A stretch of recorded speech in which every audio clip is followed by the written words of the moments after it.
অর্থনীতি কেবল কিছু গাণিতিক সংখ্যা সূচক কিংবা হিসাব নিকাশের বিষয় নয়। অর্থনীতি মানুষের জীবনযাত্রার প্রতিচ্ছবি। শিল্প বাণিজ্য শুধু ব্যক্তি বা প্রতিষ্ঠানের মুনাফার বিষয় নয়, এর সঙ্গে জড়িয়ে আছে দেশের উৎপাদন, কর্মসংস্থান আর উন্নয়নের গল্প। অর্থনীতির কঠিন আলাপকে সহজভাবে বিশ্লেষণ করতে চ্যানেল ওয়ানের নিয়মিত আয়োজন বাণিজ্য সংলাপ। আপনাদের সাথে আছি আমি রিয়াজ হাসান। শুরুতে দেখে নিচ্ছি আজ যা থাকছে। নতুন শুল্ক কাঠামো কার্যকর হওয়ার পর থেকে আবাসন খাতে ব্যয় বৃদ্ধির আশঙ্কা। মঙ্গলবার কণ্ঠভোটে পাশ হচ্ছে 9,38,000 কোটি টাকার 2026-27 অর্থ বছরের বাজেট।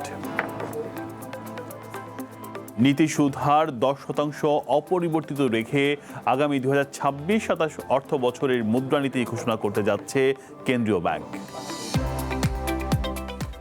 এছাড়াও থাকছে ব্যবসা বাণিজ্যের অন্যান্য বিশ্লেষণ। নতুন শুল্ক কাঠামো কার্যকর হওয়ার পর থেকেই আবাসন খাত ব্যয় বৃদ্ধির আশঙ্কা করছে খাত সংশ্লিষ্টরা। নির্মাণ সামগ্রীর দাম বাড়লে স্বাভাবিকভাবেই ফ্ল্যাট ও নির্মাণ খরচ বাড়বে, আর সেই অতিরিক্ত ব্যয় শেষ পর্যন্ত গুনতে হবে ক্রেতাদের। এতে করে সংকটের মুখে পড়তে যাচ্ছে আবাসন খাত, এমনটাই ধারণা করছেন real estate and housing association of Bangladesh. আগামী 2026-27 অর্থ বছরে প্রস্তাবিত বাজেটে নির্মাণ সামগ্রীর ওপর কর হার বাড়িয়েছেন অর্থমন্ত্রী আমির খসরু মাহমুদ চৌধুরী।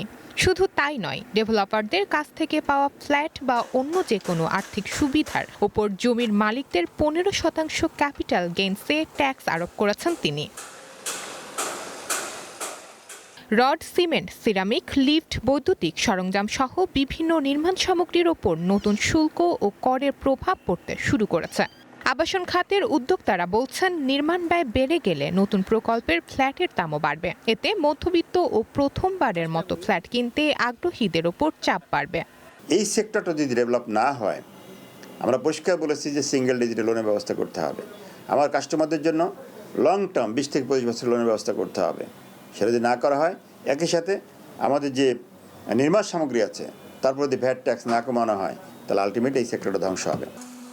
সংশ্লিষ্টরা বলছেন, আবাসন খাতকে গতিশীল রাখতে নির্মাণ সামগ্রীর ওপর কর ও শুল্ক নীতিতে ভারসাম্য বজায় রাখা জরুরি। অন্যথায় এর প্রভাব শুধু ফ্ল্যাটের দামেই নয়, পুরো নির্মাণ শিল্প ও সংশ্লিষ্ট কর্মসংস্থানেও পড়তে পারে। আবাসন প্রকল্প শুধু একটি ব্যবসা নয়, এটির সাথে জড়িত রয়েছে 269টি ইন্ডাস্ট্রি ও মানুষের কর্মসংস্থান। তাই প্রতি বছর কর না বাড়িয়ে অন্তত 5 বছর পর পর এটি পরিবর্তন করা প্রয়োজন। মাননীয় অর্থমন্ত্রীকে বলবো, অন্তত আবাসন ব্যবসায়ীদের জন্য করের সিস্টেমটা অ্যাটলিস্ট 5 বছর পর পর আপনি এটা রিভিউ করেন। প্রতি বছর যদি রিভিউ করেন, তাহলে আবাসন ব্যবসায়ীরা যাবে কোথায়? ক্ষুদ্র ক্ষুদ্র ব্যবসায়ী, বড় বড় ইন্ডাস্ট্রি যারা করেছে, শত শত মানুষের কর্মসংস্থান যারা করেছেন, তারা কোথায় যাবেন? সব ব্যবসাগুলো যদি বন্ধ হয়ে যায়, দেশটা কি করে চলবে?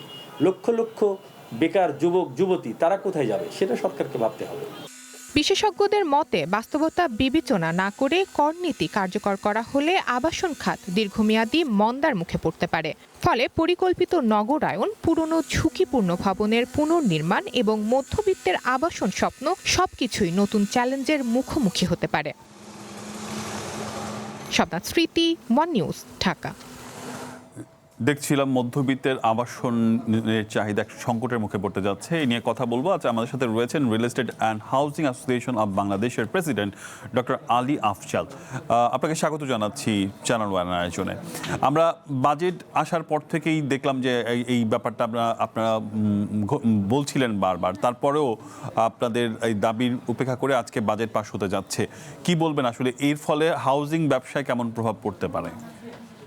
দেখুন, আমরা কিন্তু বাজেটের আগের থেকেই এই বিষয়টি নিয়ে মিডিয়াতে মাননীয় মন্ত্রীর সাথে, পূর্তমন্ত্রীর সাথে আমরা 3 বার কথা বলেছি, এনবিআরের কথা বলেছি, বাংলা ব্যাংকের গভর্নরের সাথে কথা বলেছি, পূর্ত সচিবের সাথে কথা বলেছি। আমরা অর্থমন্ত্রী মহোদয়ের কাছে, মাননীয় প্রধানমন্ত্রীর কাছে চিঠি পাঠিয়েছি যে এই বাজেট উপস্থাপনের আগেই কিন্তু আপনি জানেন যে ইরান এবং আমেরিকার যুদ্ধের সময় আমাদের যে কনস্ট্রাকশন র মেটেরিয়াল আছে, সিমেন্ট, রড থেকে শুরু করে যতগুলো ম্যাটেরিয়াল, সবগুলোই কিন্তু দাম বেড়েছে। আপনি জানেন, আমি ফাঁকে একটু কথা বলতে চাই যে আবাসন কিন্তু আর 5টা ট্রেডের মতো ব্যবসা নয়। আবাসন বাংলাদেশের মানুষের একটা মৌলিক চাহিদা। আমরা জানি যে 5টি মৌলিক চাহিদা রয়েছে: অন্ন, বস্ত্র, বাসস্থান, আবাসন, স্বাস্থ্য, শিক্ষা। এর মধ্যে আবাসন একটা। 18 কোটি মানুষের খাদ্যের নিশ্চয়তা রাষ্ট্রের যেমন দায়িত্ব রয়েছে, একই সাথে 18 কোটি মানুষের একটু মাথা গোঁজার ঠাঁই দেওয়া, এটাও কিন্তু রাষ্ট্রের দায়িত্ব। আবাসন, আমরা যারা প্রাইভেট সেক্টর আবাসন নিয়ে কাজ করছি, আমরা আসলে রাষ্ট্রের উন্নয়ন সহায়ক শক্তি, আমরা তো ডেভেলপমেন্ট পার্টনার। তো কেন জন্য আমরা বারবার বলার পরও রাষ্ট্র বিষয়টি গুরুত্ব দেন নাই? আমরা দেখলাম যে মোটা দাগে যুদ্ধের সময় প্রায় 31% সব কিছু দাম বেড়েছে কনস্ট্রাকশনের। এরপর আমরা প্রত্যাশা করছিলাম বাজেটে অ্যাটলিস্ট ওই সমস্ত যে সাপোর্ট ইন্ডাস্ট্রি যেগুলো আছে, সিমেন্ট, রড, এগুলোর মধ্যে নতুন করে ট্যাক্স কর আরোপ করা না হয়। সেখানেও দেখলাম যে নতুন করে আমরা অ্যাভারেজ করেছি গড়ে, কোথাও 4%, কোথাও 5%, কোথাও 20%, যেমন কেবলের দাম অনেক বেশি বেড়েছে। তো তাতে করে হবে কি যে আপনার আরও 10 থেকে 11% বাড়বে। তাহলে একদিকে 31% অলরেডি বেড়েছে। আমরা দেখলাম যে এক ধরনের সুযোগ আপনাদের দেওয়া হয়েছিল, বিশেষ করে কালো টাকা সাদা, বা বলা হচ্ছিল যে সম্পদের যে অতিরিক্ত দাম না প্রকাশ করে কিছুর ব্যাপারে এখানে ছাড় দেওয়ার ব্যাপার সরকার বলেছিল, কিন্তু গতকালকে দেখলাম সেটাও বাতিল করা হয়েছে। সেই ক্ষেত্রে তো আবাসন খাতে এবার কিছুই পেল না। প্রথমে আগেরটা একটু শেষ করে নিচ্ছি। দেখেন 44% দাম বেড়েছে। আমরা চাইলে কিন্তু ইচ্ছা করলে দাম বাড়াতে পারি না। অনেক প্রোডাক্ট আছে কিন্তু যখনই সরকার ট্যাক্স পাড়ায় দামটা বাড়িয়ে দেয়, কারণ আমাদের ডিলটা কিন্তু কেনাবেচা একবারে হয় না। আপনি একটা মোবাইল কিন মার্কেট থেকে, এটা ওয়ান টাইম ডিল, কিন্তু আমাদের একটা ফ্ল্যাট কিন্তু 4 বছর, 5 বছর, 6 বছর লম্বা সময় ধরে বিক্রি হয়। যেমন আপনি একটা ফ্ল্যাট কিনলেন, বুকিং দিলেন, তারপরে কিন্তু 4 বছরের কিস্তি। এর মধ্যে দাম যদি বেড়েও যায় আমার কিছু করার থাকে না। কিন্তু ধরেন এই যে এখন 44% দাম বাড়লো, আপনি 2 বছর আমার সাথে চুক্তি করেছেন 8 লাখ টাকা, 8,000 টাকা করে পার স্কোয়ার ফিট, এবং ইতিমধ্যে 2 বছর আপনি কি 2 বছর কিস্তিও দিয়েছেন। এখন যদি আপনাকে বলি যে 8,000 টাকা স্কোয়ার ফিটটা এখন 13,000 পে করতে, আপনি কি দিবেন? অর্থাৎ এই যে দেখেন, ডেভেলপারদের সাথে কাস্টমারদের কিন্তু গন্ডগোল লেগে যাবে। এবং অনেক ডেভেলপার দেখবেন তারা এই লস সহ্য করতে পারবে, তারা কিন্তু এই প্রজেক্ট শেষ না করে পালিয়ে যাবে। তখন আলটিমেটলি দোষ হবে ডেভেলপার সেক্টরে। তো এটি হল বাস্তবতা। আর বড় আমরা যারা কর্পোরেট হাউস যাচ্ছি, তারা হয়তো লাভ হোক লস হোক, কোম্পানির স্বার্থে, গুডলের স্বার্থে আমরা হয়তো প্রজেক্টটা শেষ করবো, ফার্দার কোনো প্রজেক্ট নিব না। তো আলটিমেটলি এই সেক্টরটা কিন্তু ক্ষতিগ্রস্ত হবে। এবং আপনি যেটা বলেছেন যে এই যে মানে গভর্নমেন্ট যে মালানার প্রভাবটা কী হবে, আপনি দেখেন একটা তো আমরা যারা আবাসন ব্যবসায়ী তাদের তো ক্ষতি হবে এই সেক্টরে, এতে কোনো সন্দেহ নেই।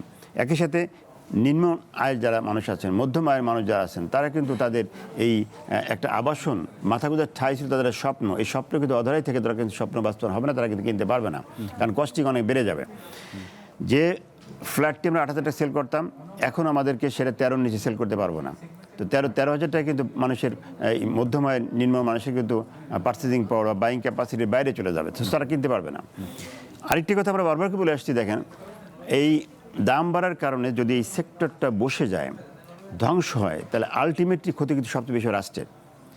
আমরা যারা, আমি আমার কথাই বলি, আমার 33টা কোম্পানি আছে, এর মধ্যে 2টা হচ্ছে আবাসন রিলেটেড। এখন যদি আমি বিপদ দেখি, খারাপ দেখি, ঠিক আছে আমি আবাসন ব্যবসা করলাম না, সমস্যা কোথায়? আমার অন্য ব্যবসা করে কিন্তু আমার সংসার চলবে।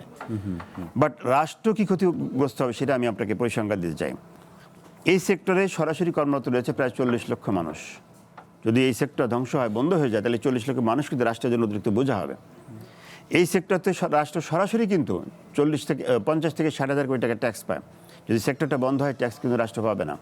আমাদের সাপোর্ট ইন্ডাস্ট্রি সহ এই সেক্টরে কিন্তু কন্ট্রিবিউশন হচ্ছে মোটা দেখবে 14%, সেই জিডিপির কন্ট্রিবিউশন কিন্তু 14% পাবে না। একই সাথে বিদেশ থেকে যে ফরেন রেমিটেন্সটা বাংলাদেশে ঢুকে আমাদের প্লট এবং ফ্ল্যাট সেলের মাধ্যমে, আমাদের মেম্বারদের মাধ্যমে বাংলাদেশে প্রায় 20 থেকে 21% এটার মাধ্যমে আসছে। এখন তো শেষ পর্যন্ত এটা আপনার কথাটা রাখা হলো না, তাহলে এরপর আপনারা আসলে কি করবেন? সরকারকে কিভাবে নেগোসিয়েশন করবেন, বা আর কোন সুযোগ আছে কিনা? প্রথম কথা হচ্ছে যে আর শুধু আমরা না, এখন দেখেন আরেকটি বিষয় যোগ করলে আপনার সুবিধা হবে, যে এইগুলো তো করা হয়নি, উপরন্তু আরও 15% যারা ল্যান্ড ওনার, আমাদের উপর না, যারা ল্যান্ড ওনার তাদের উপর ট্যাক্স বসানো হয়েছে। অর্থাৎ এখন যে ল্যান্ডটা আমরা নিচ্ছি, তার যে সাইনিং মানে, তার উপর কিন্তু অলরেডি 15% ট্যাক্স আছে। আচ্ছা, ইন এডিশন আরও 15% যোগ করা হলো যে ওনার যে অ্যাসেট বা সম্পত্তি। ধরেন আপনি একজন সৎ সাংবাদিক, আপনি সারা জীবন অর্জন দিয়ে আপনি একটা প্লটের মালিক হয়েছেন উত্তরাতে। এখন আপনার তো টাকা নাই বলে কিন্তু আপনি আমার কাছে আসি ডেভেলপের জন্য। তাহলে প্রথম কী করলেন, আপনি সারেন্ডার করে অর্ধেক জমি ছেড়ে দিলেন, তার মানে অ্যাসেট কিন্তু কমে গেল আপনার। 5 কাঠা জমি আরেক কাঠা ডেভেলপার নিয়ে নিল। এরপর তৈরি হওয়ার পর ধরেন আপনি 10টা ফ্ল্যাট পেলেন ভাগে, যে 10টা ফ্ল্যাট দাম 10 কোটি টাকা হয়, তাহলে আপনাকে 1.5 কোটি পে করতে হবে। এই 1.5 কোটি পাবেন কোথায় আপনি? নিশ্চয়ই সরকার এই বিষয়টি দেখবেন। আপনারা এখনো দাবি করছেন, আপনারা নিশ্চয়ই নেগোসিয়েশনের আরও জায়গা আছে, আপনারা সরকারের সাথে আলাপ করবেন। একটা বিরতি নিয়ে আপনার কাছে ফিরছি। দর্শক, চলছে বাণিজ্য সংলাপ, একটা বিরতি নিচ্ছি, সঙ্গেই থাকুন।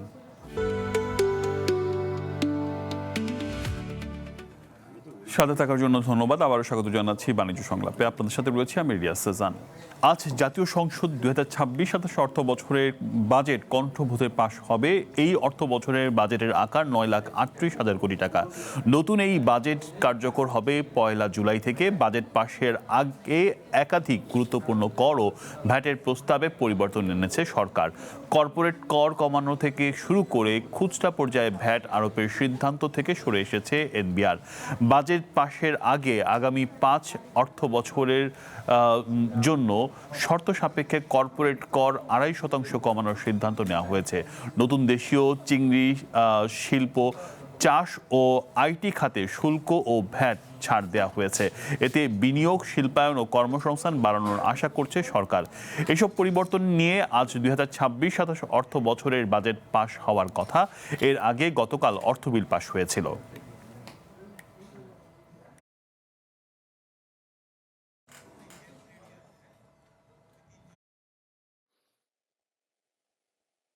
তারপর আমি কথা বলতে চাই ওনাদের ব্যাপারে, তা আপনি ওনাকে একটু।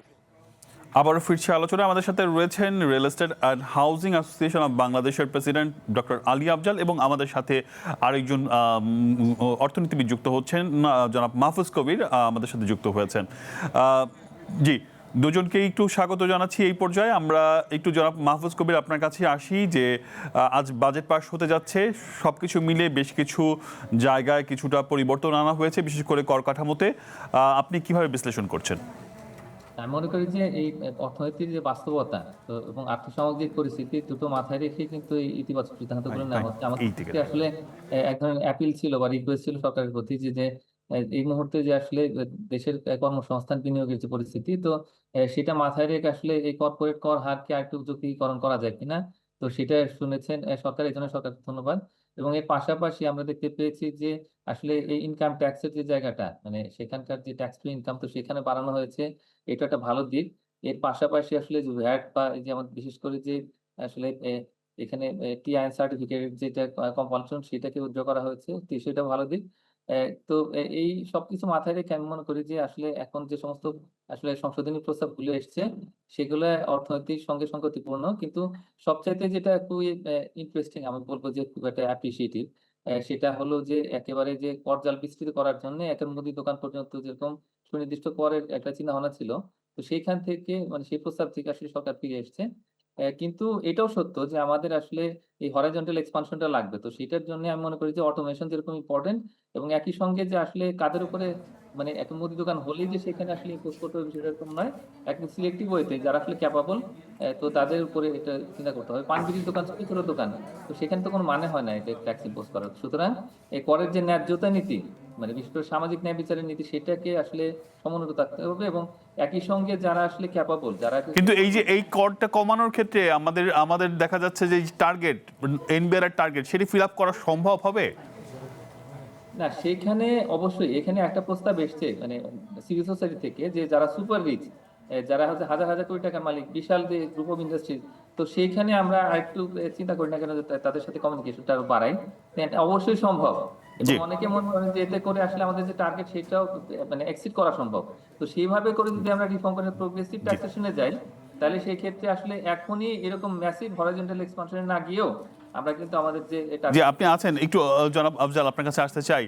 আমরা এই বাজেটকে বলছি জনসাধারণের জন্য একটি গুরুত্বপূর্ণ, বিশেষ করে ব্যবসা বান্ধব একটা বাজেট। সেখানে আমরা আবাসন খাত নিয়ে একটু আলাপ করছিলাম, কিছুটা আপনাদের জন্য ইতিবাচক হয়নি। অন্যান্য ব্যবসার জন্য বা বিনিয়োগের জন্য কতটুকু গুরুত্বপূর্ণ হলো এই বাজেটটি? দেখুন, একটি বড় বাজেট, এতে কোনো সন্দেহ নাই। আসলে বাজেটটা কত বড় হচ্ছে সেটা আমার কাছে গুরুত্বপূর্ণ বিষয় না। বিষয় হচ্ছে এই বাজেট এদেশের মানুষকে, জনগণকে কতটা স্বস্তি দেবে। এই বাজেট যে বড় চ্যালেঞ্জ হচ্ছে দ্রব্যমূল্য কতটা নিয়ন্ত্রণে থাকবে, মূল্যস্ফীতি কতটা নিয়ন্ত্রণ থাকবে, এটা হচ্ছে সবচেয়ে বড় চ্যালেঞ্জ। আরেকটি চ্যালেঞ্জ হচ্ছে যে আপনি দেখেন প্রাইভেট সেক্টরে যদি ইনভেস্টমেন্ট না হয়, আজকে বাংলাদেশে প্রায় 7 কোটি তারুণ্যের শক্তি আছে। এর মধ্যে মোটা দাগে বলা 3 কোটির মতো তাদের বেকার, তারা চাকরি নেই, জব নাই। তো এদের যদি কর্মসংস্থান তৈরি করতে হয়, আপনি জানেন যে রাষ্ট্রের পক্ষে কিন্তু এত মানুষের কর্মসংস্থান তৈরি করা সম্ভব নয়। আপনি দেখেন বিগত প্রায় 2.5 থেকে 3 বছরের মতো আপনি যদি প্রিভিয়াসটা দেখেন, যে প্রাইভেট সেক্টরে কিন্তু লেস দ্যান 5% হচ্ছে ইনভেস্টমেন্ট হচ্ছে। তো সেটা যদি ইনভেস্টমেন্ট না বাড়ানো হয় প্রাইভেট সেক্টরে, তাহলে কিন্তু প্রাইভেট সেক্টর গ্রোথ হবে না। গ্রোথ যদি না হয় কর্মসংস্থান হবে না। তো এই জায়গাটা আমেরিকা রাষ্ট্রকে অ্যাড্রেস করা দরকার। এই বাজেটের বড় ধরনের ঘাটতি দেখানো হচ্ছে, যে ঘাটতি মূলত মেটানো হবে ব্যাংক ঋণ থেকে, একই সাথে হয়তো বিদেশি সোর্স থেকে।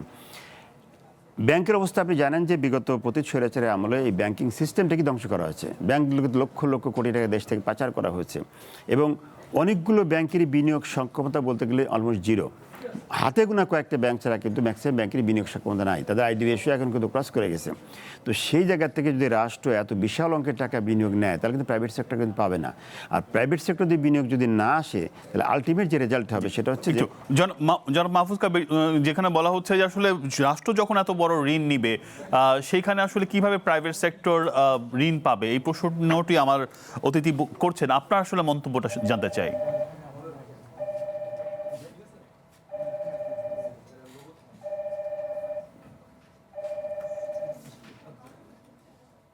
শুনতে পাচ্ছেন আমাকে? একটু আনমিউট করতে হবে, একটু আপনার কথাটা শুনতে পাচ্ছেন, একটু আনমিউট করে কথা বলতে হবে। হ্যাঁ, আমাদের আসলে হিস্ট্রিক্যালি দেখা গেছে যে বাংলাদেশে ওরকম ক্রাউডিং আউট ইফেক্ট হয় না, মানে লং টার্ম ডেটা থেকে আমরা দেখেছি। কিন্তু তখন কিন্তু আমাদের যে মার্কেট পলিসি সেটা খুব ফ্লেক্সিবল ছিল, নমনীয় ছিল এবং এক্সপানশনারি ছিল। কিন্তু আমরা প্রায় 2 বছরের মতো সময় ধরে কিন্তু খুবই tight contractionary market policy implement করছি। তো এটার কারণে দেখা যাচ্ছে যে আসলে সরকারের যে ক্রেডিট গ্রোথ, তো সেটা আপ টু 30% আমরা দেখেছি। যদিও মার্কেট পলিসি অনুযায়ী টার্গেট হলো 20% মানে করা হবে, কিন্তু আমাদের প্রাইভেট সেক্টরের ক্রেডিট গ্রোথ কত, 5% 6% এরকম। এটা খুবই মানে ডিপ্রেসিং। আমি মনে করি যে মানে এটা আমাদের বিজনেসের জন্য, ইনভেস্টমেন্টের জন্য ভালো নয়। সুতরাং এখন এই যে এই আজকে তো মার্কেট পলিসি এটা হওয়ার কথা, তো এটাতে আসলে কি দেখা যায় ওইখানে, তো সেটা আমাদের দেখতে হবে। এবং অবশ্যই সরকারের যে টার্গেট রয়েছে যে না তারা বড় রকমের একটা লোন করবে আসলে এই বাজেটটা ইমপ্লিমেন্ট করার জন্য, তো সেইটা এই লোনটা যতটুকু আছে মানে অ্যান্টিসিপেটেড, তার চাইতে যেন বেশি না হয়। আমরা যেন রেভিনিউর যে টার্গেট আছে সেটা যেন যে কোনো ভাবে অ্যাড্রেস করতে পারি। হ্যাঁ, সেখানে ট্যাক্সে রিফর্ম করতে হবে, লাগবে। আপনি বলছিলেন আমরা জানি আজকেই মুদ্রানীতি ঘোষণা হতে যাচ্ছে, সেই ক্ষেত্রে বিনিয়োগ পরিস্থিতি কতটুকু ভালো হবে সেই বিষয়ে একটু আলোচনা করব। আপনি আছেন এবং আমাদের অতিথি আছে, একটা বিরতি নিয়ে ফিরছি। দর্শক, চলছে বাণিজ্য সংলাপ, একটা বিরতি নিচ্ছি, সঙ্গেই থাকুন। আবার স্বাগত জানাচ্ছি, সাথে থাকার জন্য ধন্যবাদ। বাণিজ্য সংলাপ আপনাদের সাথে রয়েছে আমি ইলিয়াস হাসান।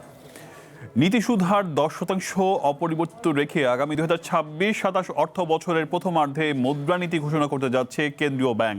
আজ দুপুর 3টায় কেন্দ্রীয় ব্যাংকের সম্মেলন কক্ষে গভর্নর মোস্তাকুর রহমান নতুন মুদ্রানীতি ঘোষণা করবেন।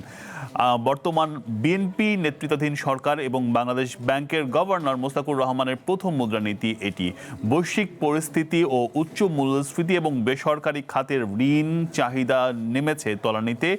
এই রকম অবস্থার মধ্য দিয়ে নীতি সুদ হার 10% অপরিবর্তিত রেখে এই সুদ হার ঠিক করা হবে। আবার ব্যাংকগুলোর বিধিবদ্ধ জমা সংরক্ষণের কোনো পরিবর্তন আনা হচ্ছে না আপাতত। এর আগে গেল ফেব্রুয়ারিতে মুদ্রানীতি ঘোষণার সময় সাবেক governor doctor Ahsan H Mansur বলেছিলেন মূল্যস্ফীতি 7% না আসা পর্যন্ত সংকোচনমূলক মুদ্রানীতি অনুসরণ করবে। একই পথে হাঁটছে কেন্দ্রীয় ব্যাংক। আবারও ফিরছি আলোচনা। আমাদের সাথে রয়েছেন real estate and housing association of বাংলাদেশের প্রেসিডেন্ট ডক্টর আলী আফজাল এবং আমাদের সাথে এই পর্যায়ে যুক্ত আছেন অর্থনীতিবিদ মাহফুজ কবির। যারা মাহফুজ কবির, আমরা দেখলাম যে মুদ্রানীতিতে খুব বড় কোনো পরিবর্তন হচ্ছে না এবং সরকার যেখানে বলছে যে বিনিয়োগের ক্ষেত্রে সরকার একটু উদারীকরণ হবে কিংবা কর্মসংস্থানের ক্ষেত্রে সরকার এবার মনোযোগ দিবে, সেই ব্যাপারটা কি থাকলো কিনা শেষ পর্যন্ত? এখন যদি পলিসির একটা এরকমই থাকে তাহলে সেই ক্ষেত্রে আসলে নতুন মুদ্রানীতির কোনো দরকার নেই। মানে আমার যে পরিষ্কার কথা যে আমরা যদি সবকিছু আগের মতো রাখি তাহলে আসলে ব্যবসা বাণিজ্য হবে কিভাবে, বিনিয়োগটা হবে কিভাবে। এবং একই সঙ্গে এটাও সত্য যে ব্যাংকগুলোকে বাঁচাতে হবে। এখন এটার মধ্যে আমাদের একটা ইকুইলিব্রিয়াম পয়েন্ট দরকার, যে কিছু ব্যাংকগুলোকে ছাড় দিতে হবে আর কিছু হলো যে আমাদের আসলে বিনিয়োগের জন্য পরিবেশ তৈরি করতে হবে। তো এটা পরিষ্কার কথা।